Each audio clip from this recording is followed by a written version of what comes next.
A.J. Brown is out for Eagles Saints. The vibes right now not feeling great heading into New Orleans. Do the Eagles still have a chance to win? We'll get into it on this Friday edition of Locked On Eagles.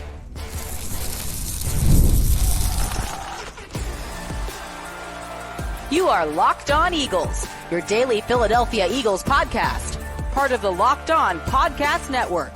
Your team every day. Thanks so much for making Locked On Eagles your first listen each and every day. Welcoming Eagles fans to this Friday edition of the show. I'm Louie DiBiase, joined as always by my co-host Gino Camilleri. We're brought to you by Prize Picks. Head over to prizepicks.com/LockedOnNFL. Use our code, which is in all lower cases, LockedOnNFL, to win $50 instantly when you play $5. Eagles Saints, 1 o'clock in NOLA. Gino, we just got the news right before we recorded that A.J. Brown will not be playing in this football game. The official injury report did come out, so 2 weeks without wide receiver one, dealing with that hamstring injury. You and Ross Jackson of the Locked On Saints podcast dove deep into this matchup yesterday, so not going to beat a dead horse. But right now, especially too with Chauncey Gardner-Johnson hurt as well, the vibes are off. I'm feeling, I don't know about you, but because I'm feeling negative, talk me into how the Eagles win this football game. Be my shining light here, because I don't know how they're going to do it. Maybe I'm being too pessimistic after last week, but I'm not feeling great heading into this game. So I'm going to start with one thing since it's topical because we are going to do our LOE 3. Yeah. Vegas only has the Eagles as a 2.5 point dog. And if you know anything about gambling, this is what is known as a rat line. They are begging you to take the Saints. It's like, oh, the Saints should blow the doors off of the Philadelphia Eagles. Well, if you look at nearly 80% of the money plus was on the Eagles last week, Vegas made everybody pay. The Falcons win that game. We'll see how it goes with New Orleans. But one thing I want to say, Lou, there's been a couple times that I've felt like this in, let's say, the last 10 I have a game years in mind or too. So. Yeah. What is the game for you? 2019 Thursday Night Football against the Green Bay Packers. Okay. They're 1-2. It felt like early on in the year, if they lose this game against a red-hot team with a red-hot quarterback, it could get out of hand quick. They won that game in a shootout. That's the vibe I'm feeling where it has that kind of stakes to it. I'm thinking of a game a little farther into the season, a couple years before that. This feeling of there's no way we win this game. You cannot talk me through 100 simulations of how we can win it. 2015, New England Patriots. I said, I'm not going to watch this game. I'm going to study for my finals. And what do? They come out and put together one of the more dog-esque performances in Eagles history. It's not a team that doesn't have the talent. It's not a team that is already dead for the playoffs, but it's a team that, if you talk about a must-win, this might be the closest that you're talking about in terms of a vibes perspective. Especially when you look at the schedule coming up too. Buccaneers, Browns, Jaguars. These aren't amazing teams, but these aren't gimme games either, and most of them are on the road. And the thing about this year in the NFL, who is the world beater through 2 weeks? We have to take a step back and say, is it truly that bad? Yeah, it's bad. Things aren't great. But is this going to be rookie Nick Sirianni, Vegas Raiders bad? No, and I'm probably being a little dramatic where even the 2015 game against the Patriots, I thought the Eagles had zero shot. Yes, this team is still, even without A.J. Brown, extremely talented. And it's not like, yes, the Saints have looked incredible the first 2 weeks, but there has to be some median that both of these teams get to. So I'm probably being a little too pessimistic about this game because of what happened, because of the way the defense looks. Now, of course, CGJ is questionable. AJ's out again for 2 weeks in a row. It's just the matchup scares me on defense. I think the offense will put up points. I think they're going to run the ball very well. I think Jalen Hurts has to be special in this football game as well. I think he needs to carry them because, Gino, when you look at the defense, that Kubiak system that's got a lot of Shanahan-esque qualities to it as well, that outside zone run game, the play action, the screen game, with the way this team is tackling right now, with the way they are not defending the run well, especially on the edge. It's less about, I think the Saints are actually a juggernaut Super Bowl team. It's more so just the kind of matchup for Vic Fangio's defense and how it's just a bleeding unit right now. And without CGJ, who's your energizer bunny. I mean, and that's a revenge game for him too, kind of. I want that guy in the field. So I'm a little nervous about that matchup specifically. I think it scares a lot of people because if you look at stylistically how this team plays on offense, the formula has been written to play against the Eagles the first 2 weeks. I mean, Right. Green Bay and Atlanta, very similar. Let's lean on our running game, where Bijan Robinson is probably closer to Kamara than that combination that Green Bay gave you week 1. Yeah. But Bijan Robinson ran all over that football field. And the quick passing game killed them because they can't tackle right now either. Destroyed them. And New Orleans has a deep threat. That's one thing that if you look at the first 2 games, they were able to kind of take away Christian Watkins in that regard. But can they do it again? That I don't know, because if you have to commit more bodies to the run, you have to bring 5, 6, 7, 8 guys in the box. And without Chauncey in this game, maybe? Who's going to be that single high guy that can get sideline to sideline without Chauncey? Who's going to be the enforcer in the middle of the field, an area where they already do allow a ton of yards? And that Shanahan-esque principle that you're talking about, Lou, where they move a lot of guys around. Yeah. You look at the film of how the Eagles have dealt with motion, hasn't been great. And it's kind of troubling because that's what you see all day in practice. So how are we missing that element? But I want to flip to the offensive side of the ball real quick, Lou, because where Atlanta is basing out of too high, I know it's very like on par with whatever nonsense Mel Kiper was spewing, like put him in the retirement home, lock him up for good. They ran a lot more too high with those safeties. Cody Alexander of Match Quarters, he puts out the statistic every week, the coverage usage through 2 weeks so far. The Saints right now, Lou, they are using a majority of cover 1 at 28.7%, as well as cover 3 at 32.6%, which is very similar to what the Packers did, running cover 1 at 21.2% and cover 3 at 32.6%, as opposed to the Falcons, who a majority of the time they run cover 3 51% of the time, which was a lot. I think those cover 1 looks are going to be what allows those open field shots for the Eagles, because when they're playing 1 high, what did Green Bay allow you to do? They allowed you to hit in those honey hole areas where Jalen Hurts, he's pretty good on those timing routes, and especially with Devontae Smith, I think those downfield passing options against a defense that runs a lot of man too, as opposed to a zone-heavy defense, this offense has to put up points. There's going to be plays on the board, and if you're going to go shot for shot, you have to know the unit that is going to win this game for you, Lou, as we've talked about it, until the defense proves us otherwise. It's got to be the offense. You got to take advantage against playing against a team that's running cover 1 nearly, 30% of the time. Like, you have to hit those honey hole shots. You have to put the ball in space. Atlanta allowed the least amount of yards after the catch to any wide receiver over the first 2 weeks. New Orleans is going to give you opportunities. Those little areas where you know you have the upper hand, that's where you have to hammer it home. Like, do not give Britton Covey the ball 5 times. Like, let Dallas Goedert get the ball in these man looks. Where Kellen Moore's got to get him involved. I don't know if Goedert's shot or if Kellen Moore's just not doing a good enough job of getting him involved. But they need him. And they need Jalen Hurts again to be special. Jalen Hurts has been, I think, really good through 2 weeks, and I thought he took a big step last week. But even if Chauncey Gardner-Johnson plays, it's not like he's been ruled out. He said when he was asked about the injury today, I'll see you Sunday. Like, I think he wants to play in this football game. Even if he plays, I think that Saints offense is going to have success. They're going to put up yards, and they're going to put up points. This is a kind of game where, hey, there's a lot of teams in the NFL right now that are bleeding on both sides of the ball that aren't stopping teams, or they're not scoring. They're not throwing the ball well. You need your $200 million quarterback to be special on the road in a tough environment. This is the kind of game you pay a quarterback for. Where he has been, too, though, Lou. He has had some games against the New Orleans Saints since being the quarterback. We need it again for the third time. But also, Gino, like, they need to commit to the run as well. Like, I think they need to, because the defense is not – maybe they will. I don't think they're going to stop this team often. They need to control time of possession. Yes, fight fire with fire, Lou, 100%. And if you're running the ball really well, do not suddenly uncommit to it in the red zone. They need to be disciplined with their approach. They need to be balanced. But yeah, I think they need their quarterback to be special on Sunday, because I'm not feeling good about the defense. What do you think, before we take a break, if Chauncey is out, what is the plan? Do you think it's Maddox at safety, DeJean in the slot? Do you think it's McCollum at safety to not switch multiple positions? Like, what do you think Vic's move is there? I would want DeJean inside, but that's me.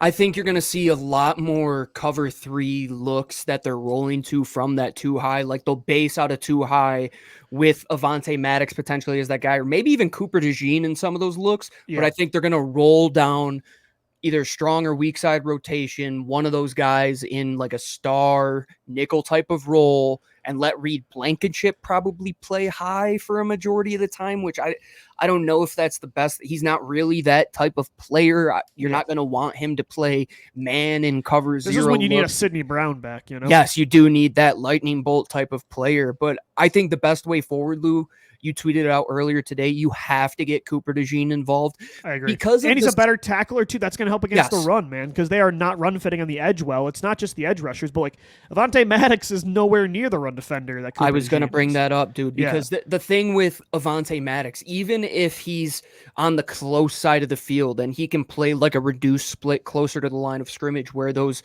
Trent McDuffie type of guys love to blitz from, right? Because you can kind of play your coverage, you could kind of blitz the quarterback, but if you're looking at Avonte Maddox, you're like, this guy's not filling the run here. Like, he's no threat. Like, we'll run it that way all day long. But if Cooper DeJean is there, and the first time he slips past the edge, they make Josh Sweat holds that hard edge. Cooper DeJean comes around the side and he makes that tackle. You're gonna be like, okay, maybe this guy, we have to revisit where we're going to approach this defense. But right now, if I'm Clint Kubiak, I'm saying we run the direction of Avonte Maddox all game long. And that is very reminiscent of the game where Malcolm Jenkins ended up throwing the bird to Sean Payton. And I remember a quote before that game, well, it came out after the game, that they said Sidney Jones could not tackle against the run, and we're just going to run the ball in his direction.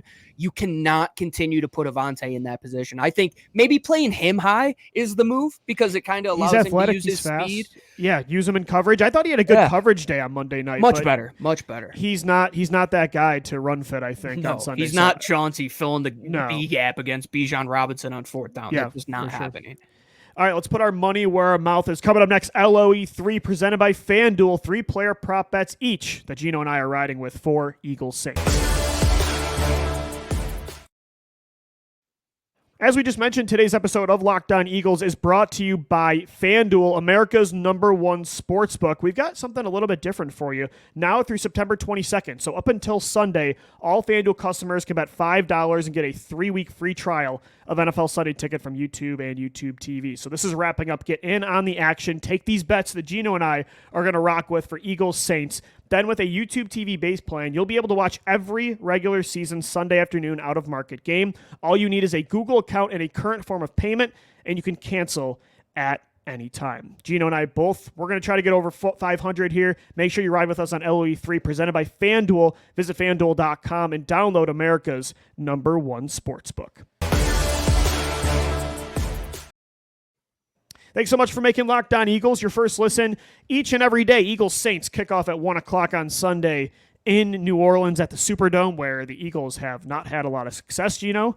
I think in recent history, you look at the 2018 blowout in the regular season, the 2018 postseason game as well, which I still try to not think about to this day. But as you mentioned in segment 1, Jalen Hurts is 2-0 against the Saints, and that was a different version of Jalen Hurts. It was a different version of the Saints as well. I think they're a better football team now, but this is a big challenge for Jalen. They're wearing white on green, by the way. Don't feel great about that either. But they do well with that. They're 6 for 2 with that combination under Nick Sirianni. Something about it. I'm not a big fan of that, but yeah, they have a good record with those jerseys.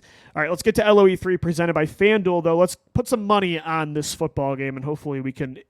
I think the Eagles can win. Even if they don't, though, let's try to win our guys some money here. So, Gino, let's take a look at our bets. And we both started with a Saquon Barkley player prop. I had the over on 80 rushing yards, which right now is a plus 116 bet. Yours is Saquon Barkley, the over on 99.5 rushing and receiving combined total yards. That's at minus 114. I think this offense, again, I said in segment 1, I want Jalen Hurts to be special in this game, but they also need to be balanced to keep the football on that side with this unit.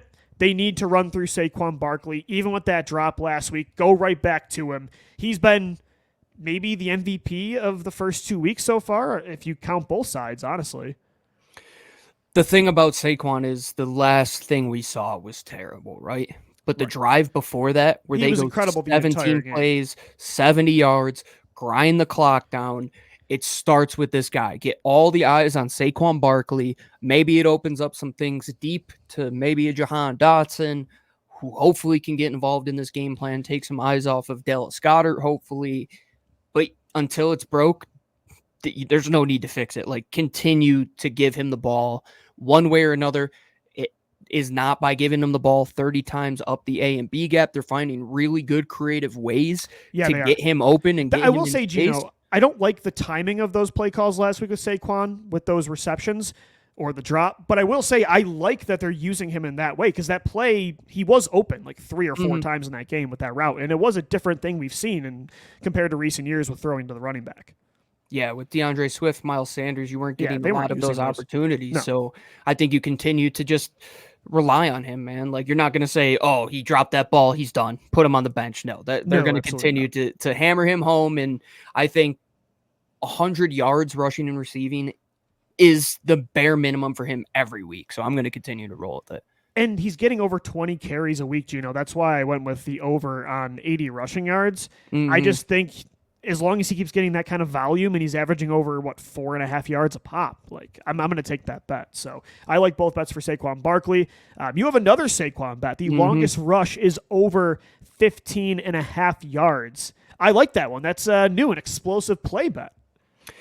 They were averaging on that first drive with Saquon Barkley around 9.3 yards per carry. You're talking about one play of 5+ more yards than what you were averaging on that single drive, and a team that is going to play more man looks where their back is turned to the football. All it's going to take is the middle of the field to be open one time or have him make one guy miss. And I really think that he's going to have a big rush in this game, that maybe it comes towards the end of the game where it's close, Lou, and like they're playing close to the box and you get him out on the edge and he just hits home big, or it's right before half and you're trying to wind down the clock and get into field goal range and he allows you to play a little bit faster, or it's the first play of the game. You say, this is how we're going to set the tone. We're going to run the football. We're going to smash it up the A and B gap, not 30 plus times, but we're going to do it enough to get Saquon Barkley that 15.5 per rush over. I have a Dallas Goedert bet. I'm going in on Dallas this time. You're chasing this thing, haven't you? Yeah, and I hit it actually last week, but I barely got the over on 35 receiving yards. I believe he had 38. Yep. Yeah, so I got it by 3 yards here. I'm taking the over on 50 receiving yards, which is at plus 150. And I will say, Gino, like, he didn't look great. I was rewatching the game when it comes to like blocking. Some of his routes looked kind of lackadaisical and just not explosive. But I don't think suddenly this guy is shot. Like, I don't think even with all the injuries, his body, he just can't do it anymore. I think Kellen Moore just didn't really put him in the game plan the first 2 weeks. And I understand, like, with A.J. Brown, Devontae Smith, and Saquon Barkley, a lot of the times he's going to be the fourth fiddle on this unit. But last week, to not have him involved like Britton Covey was is criminal. And I do think Kellen Moore will make a more concrete effort to get 88 involved, especially without A.J. Brown. Like, get him involved in the play-action game, like maybe try some tight end screens, get him some more targets in the red zone. Dallas Goedert's got to be involved in this offense to have success.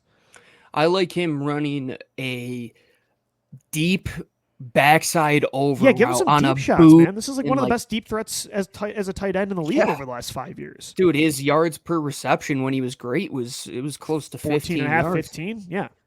I think you allow him to be the guy that you kind of try and hide with some of these motion plays and stuff, and you got to think players and not plays, Lou. That's where Kellen Moore got so lost in the sauce last week, man. Like, I love Britton Covey. I love him, dude. He's my size. He's a guy that you can root for, right? Pac-12 guy.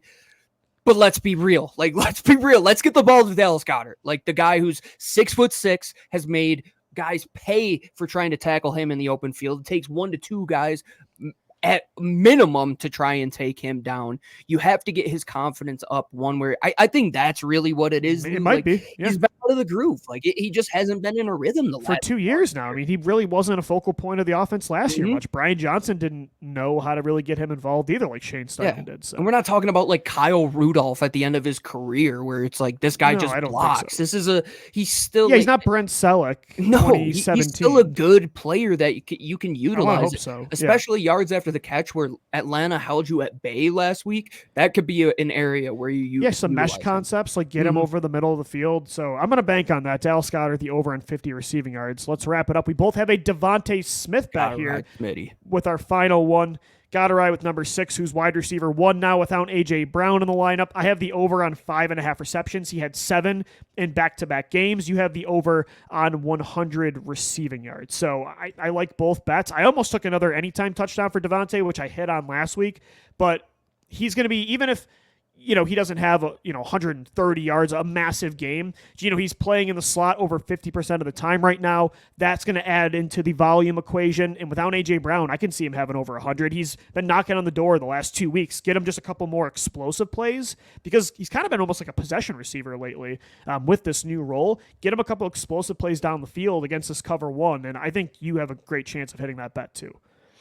Cover 1 man is going to be his best friend this week, dude. There's going to be times when he does get open down the field, and at plus 235 as well, get 100-yard game for your number 1 receiver, like all day long. And after last week where Jesse Bates made that really good play on his punching through the hands in the end zone, if you don't think he's going to be more dedicated to making sure that he reels in every single ball this week, 6 receptions, Lou. I mean, we could be talking about that through 20 minutes of actual game time. All right, so our final bets for LOE3. I have the over on Saquon Barkley's rushing yard total of 80 yards. Over 50 receiving yards for Dallas Goedert and over 5.5 receptions for Devontae Smith. Gino's riding with over 99.5 total yards for Saquon Barkley, a long run of at least 16 yards, and the over on Devontae Smith's 100-yard game. LOE3, as always, presented by FanDuel. Final predictions coming up right here on Locked On Eagles. As always, you hear us talking about our best friends over at Prize Picks. But if you're just new to this, we're going to let you in on a little secret. Prize Picks is America's #1 daily fantasy sports app with over 5 million active members. It's the easiest and most exciting way to play daily fantasy sports. And unlike other apps where it's you against some other people out there that you really don't know, it's just you against the numbers over at Prize Picks. All you have to do is pick more or less on 2 to 6 players' stat projections and watch the winnings roll in. You can now win up to 100 times your money on Prize Picks with as little as 4 correct picks. Prize Picks is the only real money daily fantasy sports platform that gives you injury insurance. Listen to this. Even if your lineups don't stay in play and one of those players gets injured and he leaves in the first half, Prize Picks is going to keep your picks alive as well. Prize Picks puts their members first, so all withdrawals are fast, safe, and secure. When your pick hits, I get my money in as quick as 15 minutes. And if you want to get in on the action today, download Prize Picks and use the code LOCKEDONNFL to get $50 instantly when you play $5. If you want to roll with us, Devontae Smith more than his reception total and yards. Saquon Barkley, his touchdown total. If you want to go more or less, you could do that as well. That code is LOCKEDONNFL on Prize Picks to get $50 instantly when you play $5, and you don't even need to win to receive the $50 bonus. It's guaranteed. Prize Picks, run your game. All right, we're wrapping up this Friday edition of Locked On Eagles, getting you ready for Eagles Saints at 1 o'clock on Sunday at the Superdome. A lot of Eagles fans, looks like they're making the travel down to New Orleans. Great away game to go to. I mean, New Orleans is so much fun. Get to Bourbon Street this weekend. Hopefully you can celebrate an Eagles win. Time for our final predictions. Gino, let's take a look at the betting lines at FanDuel. The Eagles right now, 2.5-point underdogs. As you said, this could be a rat line. Maybe take the Eagles to cover there. Maybe just go money line. The over-under is at 49.5. I'm going to take the over on the 49.5. I think there's going to be a lot of points on both sides here. The Saints have over 90 points total in 2 weeks. That's what I think the second most total point total, I think. 2 weeks in NFL history. Yeah, so they're playing really well right now on offense. I think the Eagles as well, they're 5th in scoring right now. So the offense has not been the problem outside of a couple bad turnovers. The offense is producing even without A.J. Brown. So I'll take the over there. I hate to be the pessimist, but I'm just not feeling great about this matchup right now. I'll take the Saints at -2.5. Hopefully that means the Eagles win, and I bet the wrong way. But Yeah, I don't know. Again, my heart's saying the Eagles can pull this off because they've done this a lot in the past, but the matchup just terrifies me. So hopefully the dark cloud can go away in a few days. I think if you're going to take the Eagles, you probably have to take the under as well. Ooh, good point. Because yeah, if, that's fair. Like you said, if the Eagles do win this game, Lou, you have to take possessions away from New Orleans. Yeah, the Saints are having a great offensive day. As much as I love Jalen Hurts in this offense right now, yeah, you probably assume if the Saints are putting up 25, 30 plus points, they probably win. Yeah, and you're probably putting up 24 yeah, plus at that as well. And the thing about last week's total number is the Eagles only had 8 possessions, right? And they were in the red zone on a couple of them and probably should have had a couple more points, right? But if they can do that again this week, I think the Saints are going to allow you more opportunities to take shots down the field. Same for New Orleans. I think they're going to have some opportunities to make some really deep plays where Darnell Mooney, there were a couple times where he burned you last week. You have a better downfield threat, maybe the best one in the league right now in Raheem Shaheed. You got Chris Olave, who is probably a very similar version of Devontae Smith, a very good number one wide receiver there as well. If you're going to take the points, it's probably a shootout. If New Orleans does what they do and the Eagles can take some shots downfield, I think the best game plan is possess the ball 40 minutes, do what every team that has beat you the last couple of years has done, and just use it against New Orleans. Fight fire with fire. They can run the ball. Well, we can run the ball better. That's what the Eagles do. I want to see this team blitz, too, on defense. I want them to be aggressive, and I know it could put Quinyon Mitchell, Darius Slay on an island, Derek Carr, Raheem Shaheed, Chris Olave. They're having a lot of success vertically right now. I know they might not have Chauncey Gardner-Johnson, but if the pass rush is struggling, I kind of want Vic just to go for it. Gino, he was 29th in blitz rate over the first 2 weeks of the season. Mm-hmm. I don't know, be aggressive. Nakobe Dean, Zach Bond, that's what they do best is getting downhill. I kind of want to just see them go for it in this one and be more aggressive than they were last week with their coverage schemes and with their blitzing. The question I asked you to open up the show of, have you remembered a game that is like this? Now that I'm thinking about it, the last time they played New Orleans, it was a very similar vibe to this, where I didn't believe the Eagles could win that game, and Jalen Hurts 2021, or you're thinking of 2020, Hurts' first game. Jalen Hurts' first game, yes, that's what it was. And you come out of that game. And how'd they win that game? Miles Sanders and Jalen Hurts ran it down their throats. And that's what you're going to have to do again, man. Even though you should be thinking like you're the apex predator, right? This is our game to lose. You can't go into this game saying we're going to, you can't be Lou DiBiase if you play for the Eagles. Right. I don't have to think that way. Yeah, they exactly. do. But if you're under that presumption, we're going to do what we do best. And to me, that's running the football and controlling the clock.